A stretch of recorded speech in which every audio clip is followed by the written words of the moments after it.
In this video we're looking at plan withdrawals from pension. And we start with a scenario with a base plan where all their retirement income needs are met by their pension until the state pension starts, which supplements it. They have other items in the plan. If I expand using the downward arrow here, you can see they've got Paul's ISA and a general investment account. What we're going to do is set up plan withdrawals for both Paul and Jane so they can take an UFPLS withdrawal in order to take the taxable amount up to their personal allowance and then the tax-free cash in addition to that. So how do we do that? Let's go to what if and create our what if scenario.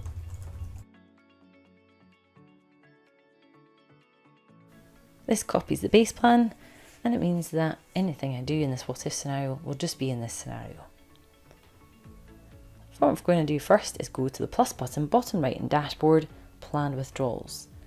It's in here that you can specify a particular amount of money to come from a particular thing. So here we're going to set up first a planned withdrawal for Paul. And the amount's going to be 16,760. This is the amount from the pension. So let's go down and find Paul's pension. Now that it's selected, you've got this additional field, the pension strategy field. The flexi means that it will try to take this amount as tax-free cash. It will crystallise 4 times this, move the 16,760 into the cash flow as the tax-free cash, and put the remaining amount into the drawdown account. Whereas what we're going to use here is the UFPLS withdrawal, where it will take 25% tax-free cash of this amount and 75% is taxable. The distribution type of each in total is only relevant if you have 2 things in your selected accounts.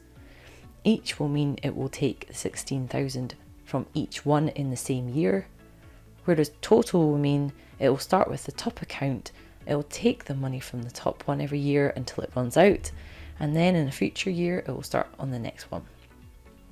As I say, that's not relevant here as we only have 1 pension selected. Now in reoccurring I want to say yes, and I go to timing to say this withdrawal is for the whole of the plan or until the money runs out.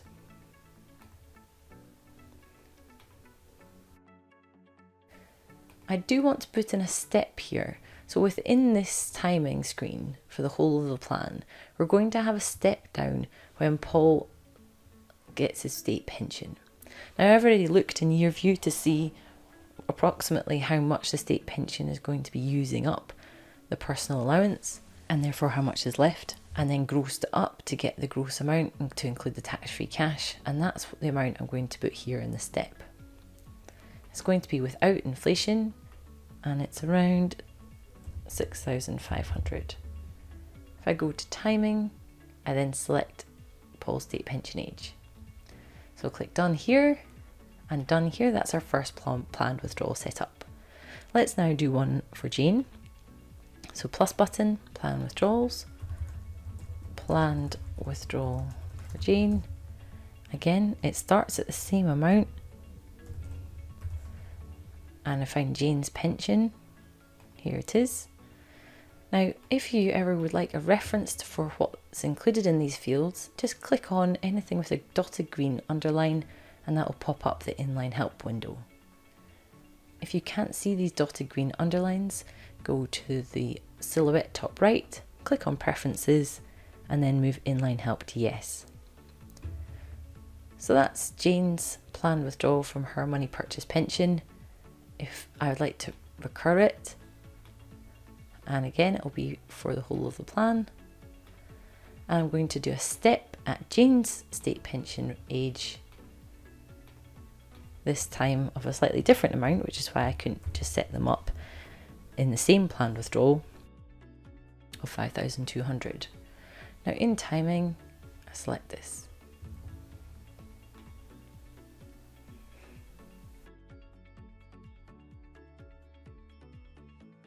Now you don't see any different, but the plan withdrawals are happening.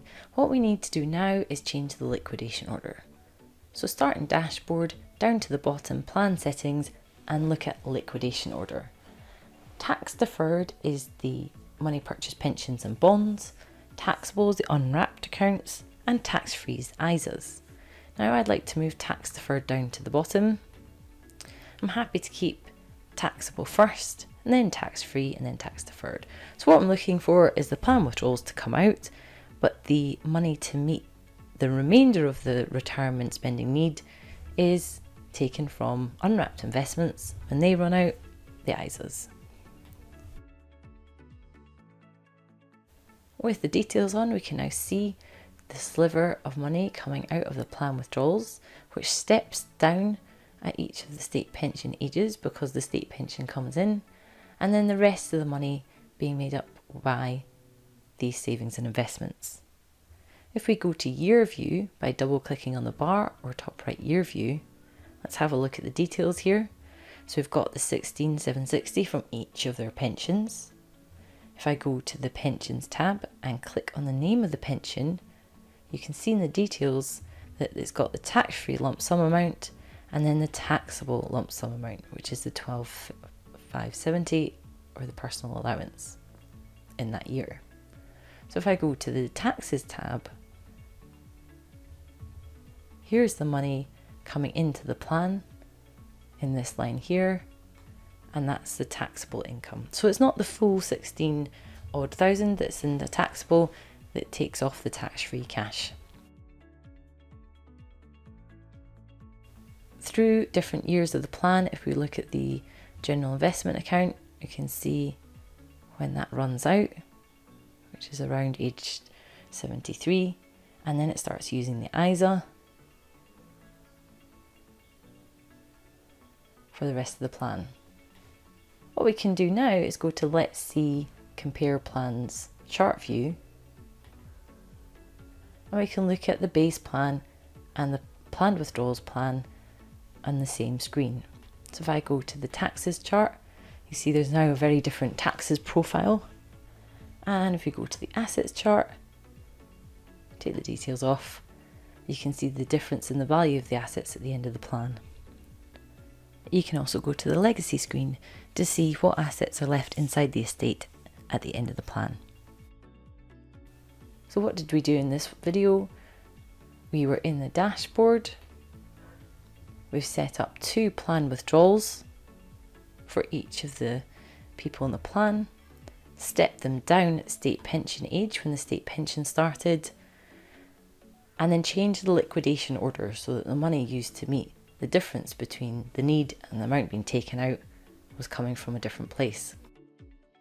Just so you know, you can go to any item that you're taking a planned withdrawal from and go to withdrawal limits, and if you wanted, you could change this to scheduled only, and that will only take out money from this pension if you've told it to in the plan withdrawal screen. But just be wary with this to always check the assets view, especially if there's shortfall, because it might be that there's red but there's still money left because it's not been told to be taken out in the plan withdrawal. So that's the 2 UFPLS withdrawals from the pension. See one of our other videos for how to take tax-free cash as a lump sum from the pension. Thanks for listening.